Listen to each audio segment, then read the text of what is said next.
Depois desse mosto estar resfriado, eu vou colocar num balde, vou adicionar fermento e é onde inicia a fermentação. Os objetivos da fermentação. A primeira coisa que acontece durante a fermentação é a multiplicação celular do fermento. Sem a multiplicação celular, a fermentação não aconteceria. É durante a fermentação que a levedura transforma todos os açúcares em álcool. Durante a fermentação, os subprodutos do fermento geram um aroma de levedura, pode gerar um aroma mais frutado, um aroma mais esterificado ou um aroma mais limpo. E se a gente fizer o dry hop também durante a fermentação, a gente consegue produzir aromas, não só aromas, mas sabores também de fermentação e de dry hop. Durante a fermentação, as substâncias eliminadas pelo fermento fazem com que o pH se reduza. Então a gente tem uma estabilidade bacteriológica na cerveja, com o pH mais baixo. No final da fermentação, esse pH vai estar em torno de 4,5. Algumas bactérias morrem com esse pH. Durante a fermentação que a gente cria e reduz e elimina alguns sabores indesejados, dentre eles o enxofre, o diacetil, o acetaldeído. O enxofre dá um aroma de ovo podre, o diacetil ele dá um aroma de manteiga e o acetaldeído dá um aroma de maçã verde. Então essas substâncias elas são geradas durante a fermentação, mas são também eliminadas pelo fermento. Depois de fermentada, a gente abaixa a temperatura para a maturação. Na maturação, a cerveja vai limpar, vai clarificar, vai ficar com um melhor visual, vai ficar com um aroma e um sabor mais limpos. E eu vou conseguir arredondar os sabores com isso. Quais são os equipamentos que eu preciso? Aí vai mais uma grande dica.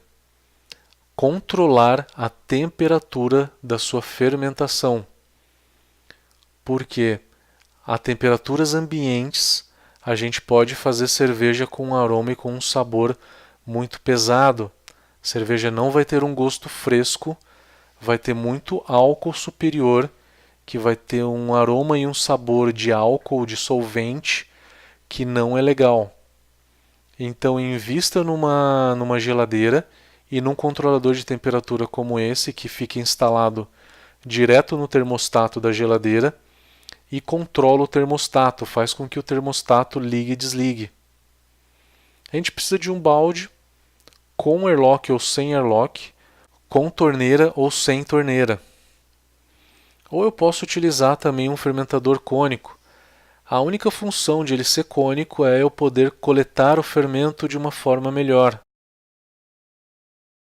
É extremamente importante no processo de produção de cerveja a sanitização.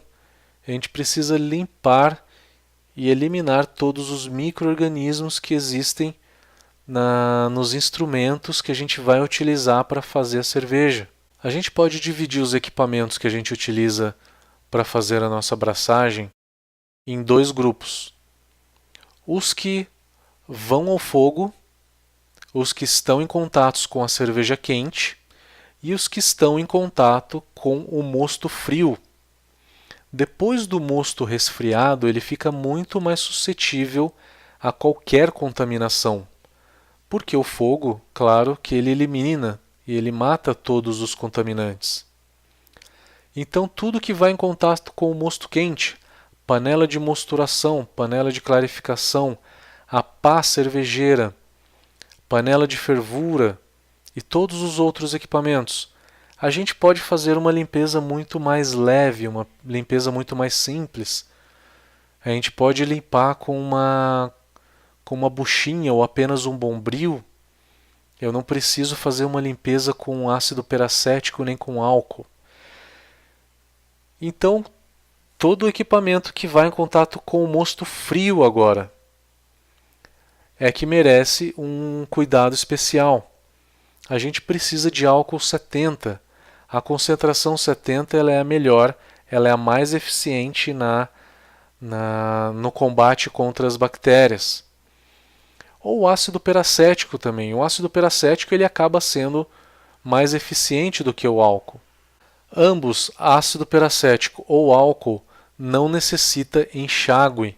Então, se eu sanitizar o meu balde fermentador com ácido peracético, eu não preciso passar água para remover o ácido peracético. Eu deixo só escorrer o excesso. Eu apenas tiro o excesso do ácido peracético. O ácido peracético, em 24 horas, ele vira vinagre. E a quantidade que a gente utilizou para fazer essa limpeza também não é muito grande, não vai alterar o sabor da nossa cerveja. A mesma coisa para o álcool. Se eu utilizar o álcool para limpar o meu fermentador, eu deixo apenas escorrer o excesso. O álcool já tem na nossa bebida também, né? Então eu não preciso enxaguar. Se eu enxaguar o balde fermentador com água, eu vou trazer os micro-organismos que estão na água e eu posso acabar contaminando a cerveja. Então vamos falar sobre o processo de fermentação, que é o mais complexo de toda a produção de uma cerveja. Algum jargão que vocês vão ouvir na sua vida cervejeira. OG, Original Gravity, ou densidade inicial. É a densidade antes do início da fermentação. Depois de a cerveja iniciar a fermentação, a gente tem a produção de álcool. E o álcool ele tem uma densidade mais baixa do que a água. Então a densidade da minha cerveja vai começar a reduzir. A FG é a densidade final depois de toda a fermentação. A FG é muito importante para saber se a nossa cerveja fermentou e a levedura quebrou todos os açúcares. Dosagem de fermento a gente chama de pitching, que é a quantidade de fermento que a gente utiliza. Como que eu faço o meu pitching? Para cervejas ale que tem uma OG de até 1060, a gente utiliza um pacotinho de fermento seco ou um tubinho de fermento líquido. Se a OG for acima de 1060, a gente vai utilizar 2 pacotinhos ou 2 viais. Para lager é em dobro, porque a lager fermenta em uma temperatura mais baixa. E quanto mais baixa a temperatura, menos atividade da levedura se tem. Então eu preciso de mais leveduras para quebrar a mesma quantidade de açúcar.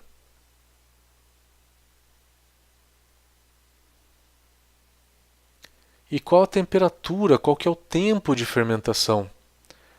Para cervejas ale, eu tenho uma cerveja de um caráter limpo se eu fermentar de 16 a 18 graus. Conforme eu vou aumentando a temperatura, mais rápida é a ação da levedura. E quanto mais rápida é a atividade da levedura, eu gero mais aromas e mais sabores para a minha cerveja. Então, se eu quiser ter uma cerveja com mais sabor de levedura, eu vou fermentar a cerveja entre 18 e 20 graus. Para fazer uma cerveja lager, a mesma regrinha funciona. Quanto mais alta a temperatura, mais sabor e aroma que eu tenho do fermento. Cada fermento tem um limite. Essas são as temperaturas básicas que funcionam para quase todos os fermentos. E qual é o tempo que eu fermento a minha cerveja? Mais ou menos entre 7 e 10 dias para uma ale e de 10 a 15 dias para uma lager. Eu só vou interromper a fermentação na hora que eu medir a densidade da minha FG e essa densidade for a densidade que eu estou esperando. Depois dessa densidade alcançada que eu vou baixar a temperatura para a temperatura de maturação.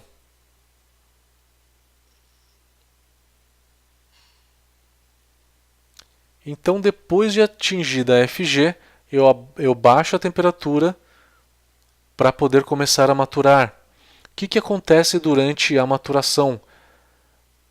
O fermento começa a sentar Então as células de fermento começam a decantar e começam a limpar a cerveja.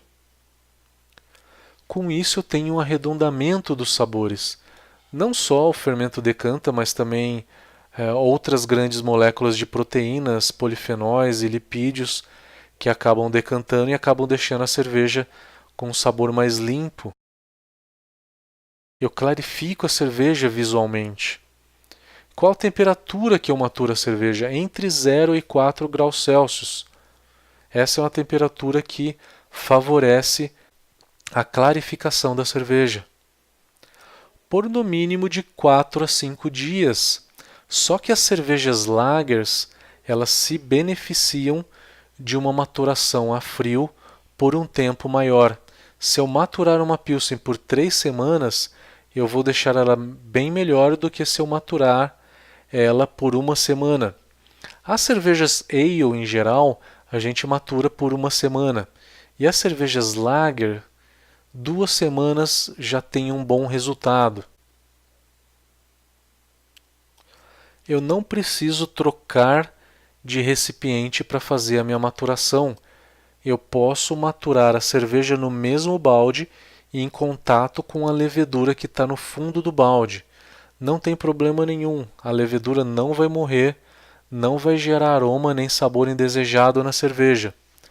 Pode continuar maturando no mesmo balde em que você fez a fermentação. Aqui a gente tem a cerveja resfriada. Falta agora a gente fazer o pitching do fermento. Então, como a nossa densidade está em 1060, então a gente vai utilizar apenas um pacotinho. O fermento que a gente vai utilizar é o S05, que é o mais apropriado dos fermentos secos para Pale Ales e IPAs. É um fermento limpo, então a gente não quer um fermento frutado na IPA, a gente quer um fermento limpo para realçar muito o sabor e aroma de lúpulo e malte. E a gente vai também depois adicionar o dry hop. O dry hop são 30 gramas de lúpulo em flor, conforme a nossa receita. Citra também. A gente está utilizando um hop bag. É uma bolsinha toda perfurada, porque o lúpulo em flor ele pode entupir a torneirinha do nosso fermentador na hora que a gente for engarrafar a cerveja. Primeira coisa então é abrir o saquinho de fermento. Para isso a gente tem uma tesourinha.